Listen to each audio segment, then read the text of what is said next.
Hello and welcome back everybody here over the Place player here, and tonight we'll be trying to wrap up our Bundle Rumble of Phyrexia VV1. Now I wasn't really sure how to do this wrap up video, but I promise you guys I will try my best to do it, so be kind with the comments, okay? So let's see. I actually did write myself a battle plan down for this. So first point on the block is, well, okay, we basically have three things that we want to go through. Three topics we want to discuss. First topic is take a look at the things most of you might be interested in, just the financial value that we got.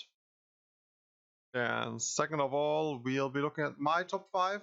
Well, okay, I'll be honest, actually it's the top 10 where I just said the lowest ranking 5s are honorable mentions, but okay, I didn't really want to rank the lower ones there, let's be honest. And third point, I will basically just talk to you guys about what I take away from this bundle cracking. I mean, I already tried saying that through all the cracks and all the packs. That kind of rhyme. What's rhyme is good. Anyways, so we'll be looking at what cards I liked most design-wise, and or what I want to put in my decks, or just cards that I think it would be fun to tinker around with, right? Originally, I actually want to split this up into different builds, like what is the best design card in my opinion, what is the one I like the most in total, you know, not just artwork, but complete package and what I want in my decks. However, the list had so much overlap and it was very mushy, so I just made it into one big list. So again, okay, that's technically also a bit muddy, but hey. Now, with that being said, I think hop over to category 1. So, number 1, financial value. Now, I did actually go through all the cards we got, all the uncommons, all the foils, and stuff we got, and look what they're like, the average sale and buy prices on my usual card myself shop. Because, I mean, you get most of the cards over here that if they're not mythical stuff for like 2 cents or so. So, yeah, I try to look for the average at least, because I mean, if I have to ship them over from, I don't know, Spain or Italy or somewhere, then I still have to pay for the tax and all the stuff, and also the shipping and delivery. So yeah, I only looked at the averages of those cards, and let me be honest, out of the 98 cards we pulled, and by the way, yes, I do mean 98, not 96, which would be the mathematical correct, is because we got 2 list cards. Anyways, we only had 3 cards in total that were worth more than $1, or €1 rather. So top 3 was easy to nail down, pretty much. And then everything kind of just trails off quickly, so I just picked the 2 that seem to be the most likely next highest pick and most interesting, I guess. Also, I mean, that's a bit slated by my opinion and what I saw, but maybe the data switched around again. As I said, this when I made the video, so it might be price changed again. That being said, number 1 is an absolute clear winner at the time of this recording. No questions asked. Number 1 is, well, all will be 1. aka title drop card. Forgot to put it up there, then you guys can see it again. All will be 1, the big enchantment that whenever counters are put on our stuff, it does out to you, everybody. That one was sitting at, I think it was €8.50 on average in non-foil, non-special treatment. So that was pretty good. Next one you might actually not believe, it's no mythic, not even a rare, it's an uncommon, but it's because it is foil. Next one is, but we should put it up together again, Minor Misstep. Believe it or not, this thing was worth around $2.40, $2.50 sometimes even. I was looking on average. I mean, as I said, like there are some people that selling them like again in something like French for only 60 cents to €1. So it's a give or take. And of course, also the state of the cards. As I said, the average one seems to be around 240. Interesting, actually. But then third place again is taken by Mythic, which is our inky art. Oops, and the camera's doing its thing again. Luca Bound to Ruin. So our little completed Planeswalker here. He was sitting at roughly 180 to 210. So in average, I would say $2, which is less actually, as I said, like the minor misstep in foil was. That's our rank number 3. On the top 3. Maybe I should have gone in the other direction, but it's fine. It's fine. So Next one, as I said, like this falls up pretty harshly, so I think the next one should be, from what I've seen, our friend here, Archfiend of the Dross, the big 4-mana 6/6 splashy guy. It does big stuff and hurts the enemies whenever something on their board dies, but yeah, you lose the game if he sticks around for too long. He was number 4 with, I think, something around 60 cents. And last is actually another mythic, believe it or not. It's not a list mythic, but it's basically from the commander decks, the mythic. It is Naila, Sun's Vanguard, with around 40 cents average price-ish. So the legendary human rebel, that boosts tokens. That was the 5th highest grossing one. So again, might add all those up and you're like, that's 10, that's 12, that's 13 bucks maybe if you say generously. Yeah, I think in total everything, if I added it up, I said it trades off really quickly after that, even more. It seemed to be something around 15 bucks, with mostly change of it actually in total value, like maybe 17 if you round very generously. Yeah, value wise, I mean, we paid around 40 for the bundle. Not worth it, but I mean, I'm not cracking those for fun. No, I'm not cracking those for fun. I'm cracking those for fun and not for financial value. Let's get it straight, okay? Yeah.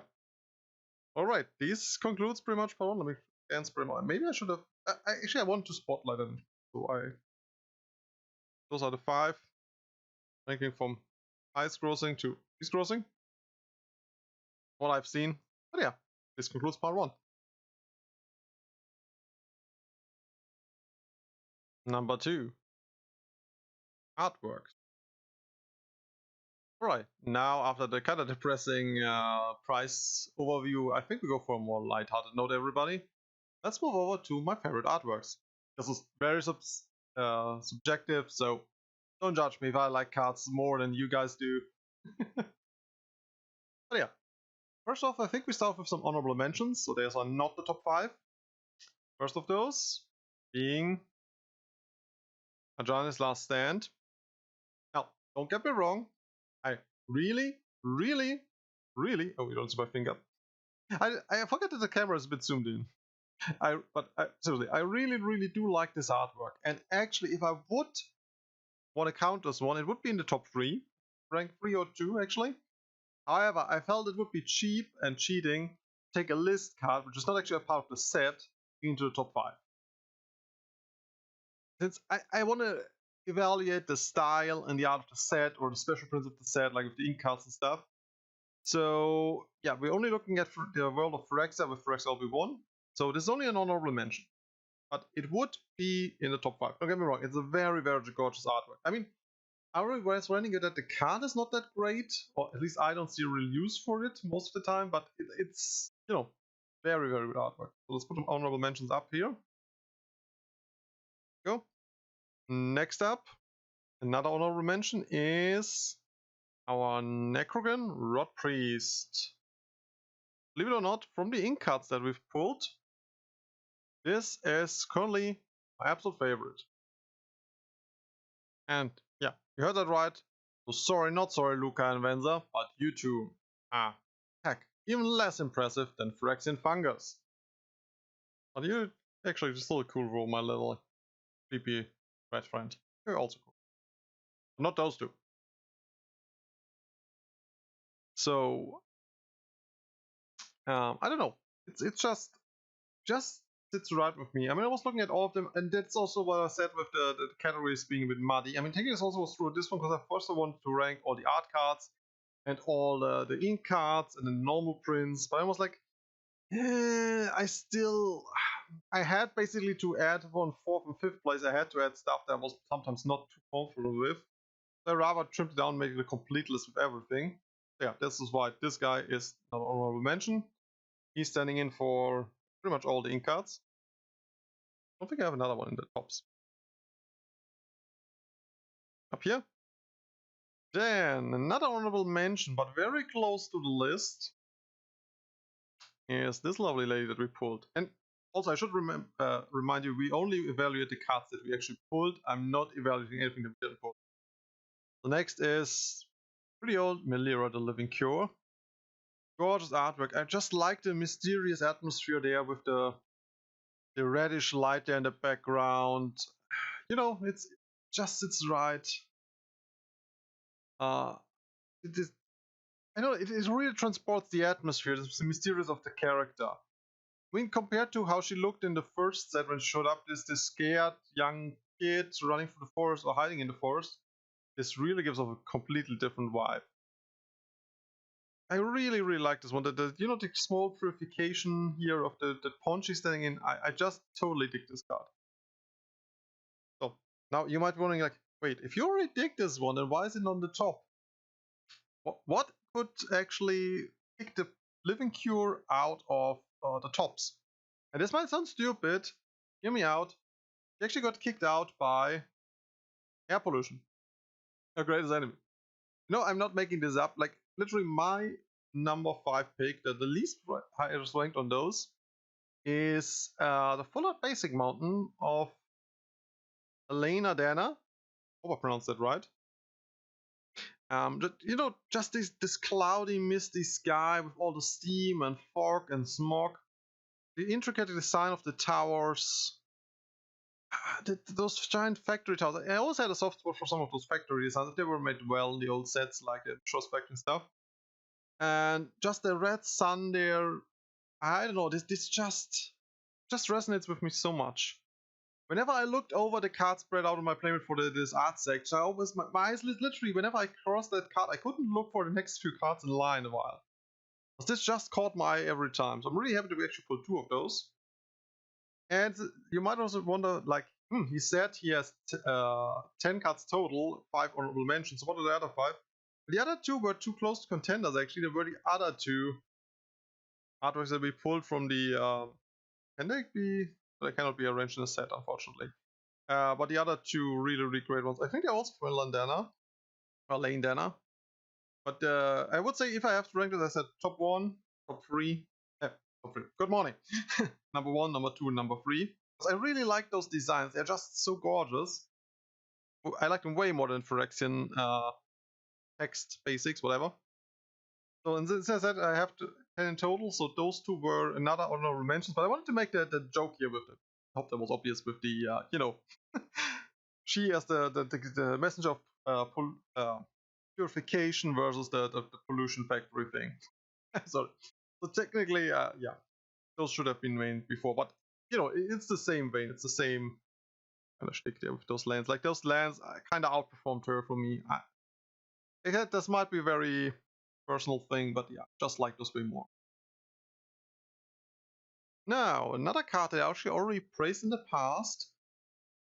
We have Annihilating Glare. Yep. Remember when we pulled this one, I was like, "Oh, this is a gorgeous depiction of the transformed or completed Vraska." Yeah, this is just, you know, just the way Vraska slivers or moves through this with her amazing poses. She kind of reminds me of a Naga at this point more than the Gorgon. The destroyed, I think that's an edge champion actually, that's just bristling away. Actually, I still wonder how she can kill that one because it has fraction for colors. But okay. And this weird Phyrexian symbol slash arc in the background. I hope you guys can make it out on the camera. In the dark, glossy atmosphere. This is also a card my eyes were always pulled to. It's a very, very gorgeous artwork in my opinion. This is my rank number 4.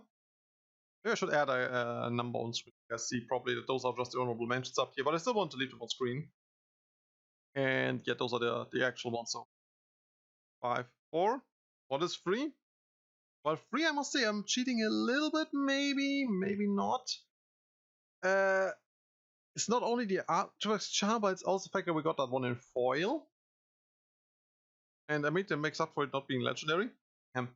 This is the Fair Basilica.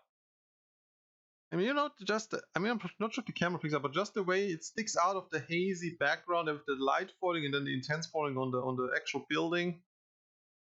The crimson parts that just, you know, get pronounced even more, I think, with the high glossiness of the white and almost no glossiness actually on the red parts.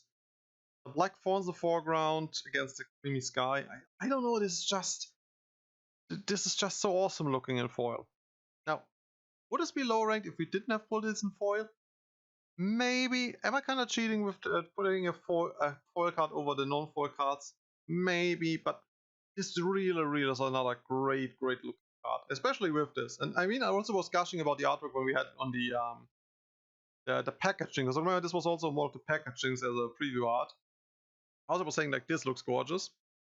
In foil, it just looks even more gorgeous. So this is my number 3 pick. As it might be controversial, and maybe even more so actually. Come to think of it, because my second place is also kind of being carried by the foiling, but not by much because I already liked it during the pre-release when I pulled it. That being, I already saw it in this video once. Fine, I missed that. Just look at this.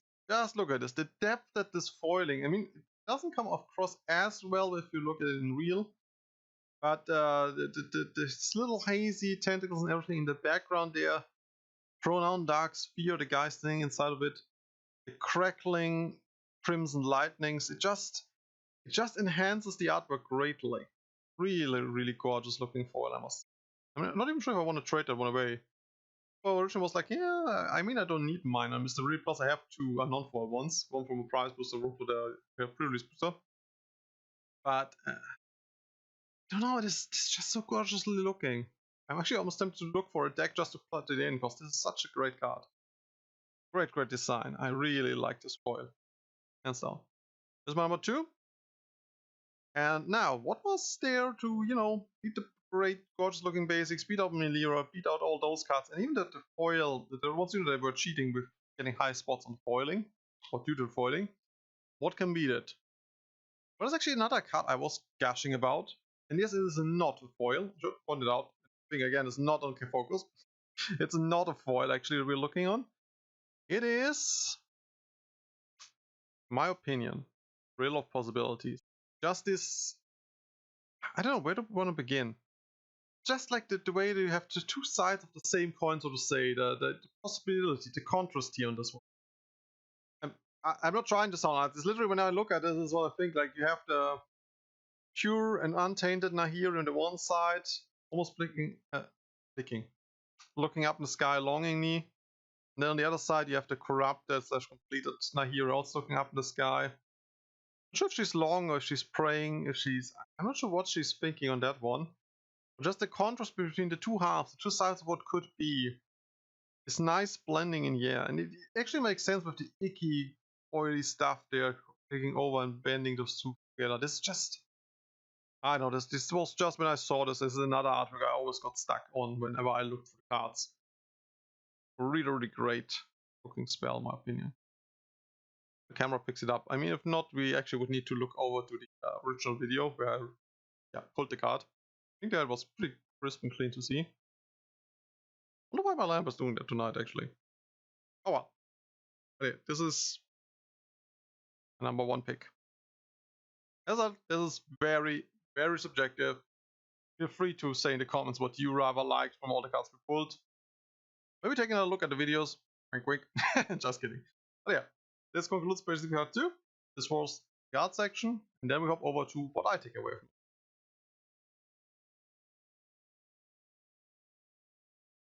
Number 3. My takeaways. Alright, now last but not least, I will go over the cards that I will take away mostly from this bundle. I really didn't want to rank those cards, but I still have to say there are some cards I'm more excited about than others, and I'll just say the one I'm actually excited most about, especially since I saw it already during the pre-release and I had to suffer against it, is by far Blade of Souls, or Shaded Souls rather. I mean, an equipment that can turn any of my dudes to a clone. Now, granted, it only works for my own dudes, but you know, what do I have normal clones for? Or bribery? Or tap steal something until turn effects? Well, actually, I'm not sure if those would work. But you know, just being able to switch at one of your 4 strongest skills while having it, or you know, keeping the original and still whacking at them. I don't know, just being able to clone over and over again with this thing. It just feels so good. I just love cloning and copying effects. Especially if it's kinda with some tricks also allows me to copy other people's stuff, but yeah. Even if it's just my own stuff, I really like this. And it even comes with a little body, so it's a for free man clone. Grind a restricted bone. Well, I think that's definitely nice. Now, similar way in another card I like talking about cloning, where it doesn't clone a card necessarily directly, it more clones, the rest of it. It would be Run Safe House.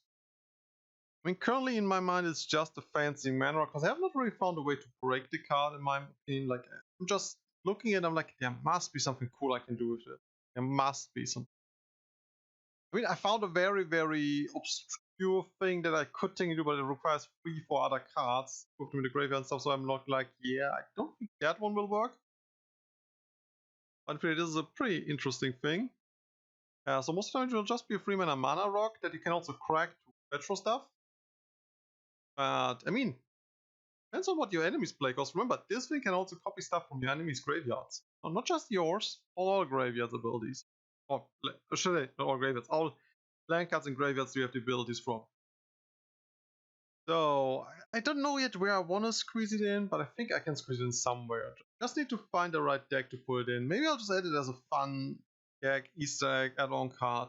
Like right now I don't have my Lands Matter/Landfall commander deck anymore. Ripborg we almost got dismembered.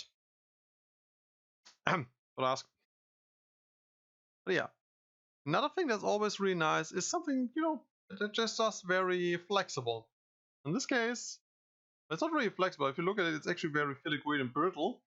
But the filigree Silex, another card I'm really liking. I mean, it's a board sweeper. Board sweepers are nice. Board sweepers keep the table clean. Now this is not even just a bland, I kill everything board sweeper. This is a very precise cutting knife kind of deal. So we can just make it stronger and kill bigger and bigger threats. And, well, what if the enemy suddenly starts spraying for us smaller threats? Then it becomes useless, right? Well, no, then we can just use the law effect and just smash it someone in the face. For 10. Or kill a planeswalker. Or a big creature. I think this is a pretty solid card. I think it is similar to the Wretch, but I think I was saying that already when we reviewed the card. I think I want to get 1 or 2 more of those. Yes, it's a legendary artifact, yada yada yada, but still it's a nice sweeper. I like it. Versatile, good. I mean, basically it's a sweeper with an additional use, and my camera is doing funny business. I'm sorry. Camera? Will we behave again? Let's give it a second. I hope it fixes itself. Alright. So, and also speaking of removal, maybe sometimes just a bit of fun to removal is in order. How about a little anchor blue? You already saw this critter also in the little sketch I did earlier, provided it worked out. I hope it did. If not, it likes to look stupid. What the hell? I mean, what shall I say? First of all, 2 mana, 3/2 body, solid. Nothing super crazy, but solid. In the old days, it would actually been really good, because it doesn't have any downside, and you only need 1 colored blip for it, mind you. In addition, you strap on 2 removal options, like artifact and enchantment, up, and you give me the option of a proliferate effect. Heck, we're in business. I might even need 1 or 2 more. I mean, you only have 3 of those in total right now. This is a pretty good card. Like a little removal buddy. He seems to be a very fun guy. Funfully intended. This time around. Now, another card I actually think I have a few decks for is this little fella here. The Cacophony Scamp. Yes, I did sort them previously, because else if I would just scroll through the box and be like, where the heck is everything? Yeah, it's bad. So, similar to its great-great-grandfather, the Mock Maniac. Actually, this is, I think, the Mock Maniac 3.0 by now. Think about how many of those we had. Well, this little boy is a 1/1 ankle biter, but he can retaliate big time if he bites the dust. Now, I mean, unlike the original one, which you can just sacrifice at any time to bring the damage through, this one actually has to die through other matters, like most likely in combat, or maybe something else. I mean, he even has a built-in sack outlet function, but it's a bit more restricted than the original. However, if you trigger that one, you get even to proliferate. That's always nice, right? And also, we should point out that he, unlike the original Maniac, which always dealt 1 damage, gets stronger if you slap some equipment on it. Just give it a Loxodon Warhammer and the guy has a bit more bite. Quite a bit more bite, and he pings for 4 then. So, yeah. What shall I say? Just a cute little critter. Should definitely pick up a few more because I think that's my only copy right now. Really, really cute fella. And doesn't he look cute? Actually, I don't think he's looking cute actually, but you know. Another card I also want to fit in a deck. I have not yet found the space for it, but maybe I'll just have to do some workarounds on some of them. Here's the all will be one. Yeah, I also will keep this one.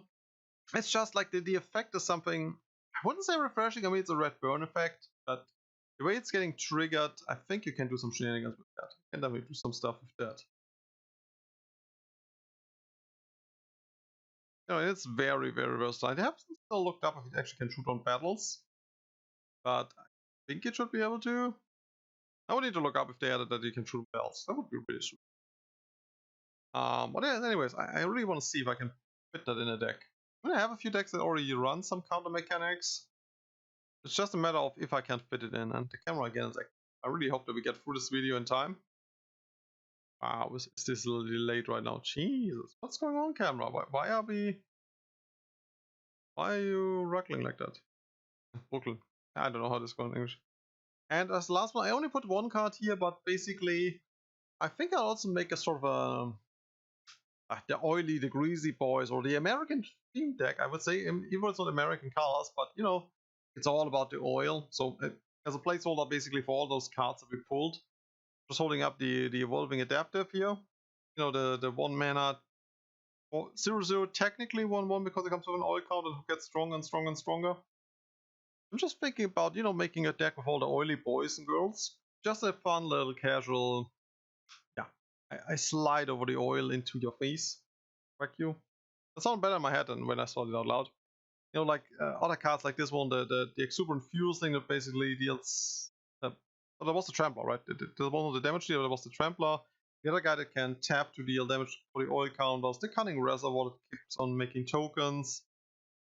You know, all that good stuff. I think I want to build something with those, like a green, red, most likely from what I've seen so far. Mostly red with a special green, I guess, oil deck. That could be kind of fun. There's also a plan for mine, you know, making something that I need to a few more copies of those guys both to make that work. I need to see that I pick them up for the next delivery or trade for them. I don't know yet. And yeah, last but not least, all the other cards that I have not yet found a function for. Don't see my heads really again, but it's fine. I know, you know, I know that you know that decks always change, so maybe I just find something later on for one of my casual decks, or my commanders, or anything. It's not like all the other cards are out of the picture. Oh, just 1 or 2 are because they were really like but the majority of them I might still find value or use for them. And I rebuild decks, restructure them, do other stuff. Like for example, the red commander I was talking about in this. I hope I re-put the sketch in earlier. Like I think I can put him in somewhere, or even I put him and make a commander around him. I'm not sure if I want to do that because I mean it's just reds, but it's reds. I don't know. Maybe I'll do that. But with that being said, thanks very much for joining me on this attempt of a wrap-up video for the second bundle cracking. I will not make one for the first one because that is too far gone already. I think I sorted cards in it. Not sure if I tried one away already, but you know, it's yeah. But this is a sort of an experiment thing. What do you all think? What are the things you liked about me making this video? What parts did I make too long? What parts did I make too short? What if you guys think I should go over more? Please let me know in the comments. Anyways, I want to say again, I had a really blast cracking those packs. You know, getting all those little glances into happenings and happenings, our new Phyrexia. And I really hope that you all also had some fun. That being said, have a good one, everybody. Take care. Bye.